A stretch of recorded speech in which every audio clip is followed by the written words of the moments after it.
Começa agora mais um Jornal Me Fudido com os dois apresentadores, Breno e Wesley.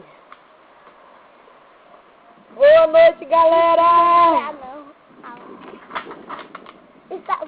Está começando agora mais um Jornal Me Fudido com muitas apresentações para você de Balsas e de todo o Brasil.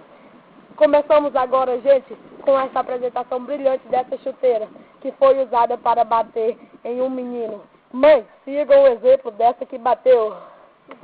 Não deixando para lembrar do cinto de cola, gente, nunca esqueça. Que também é razoável para uma boa pizza. Gente, nunca esqueça de um pau, gente. Não deixe marcas. Mate. Gente, nós estamos aqui com apresentações desses brilhantes preazinhos. Gente, olha. Gente, para vocês de todo o Brasil, nós estamos aqui com mais uma apresentação. Esse jornal inaugura hoje, mas ele sempre vai ficar na mídia, porque nós todos os dias vamos estar gravando ele para nós mostrar não só para vocês, mas como o Brasil inteiro.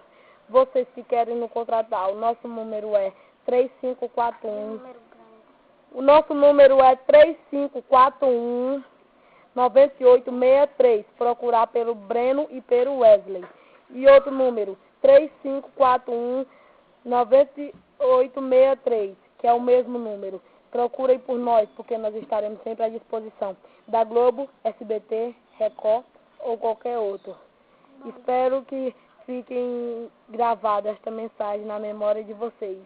Adeus, gente. Muito obrigado por mais uma apresentação. Uma boa noite para você, para qualquer outro. Vai falar aqui. Vai falar. Adeus. Adeus.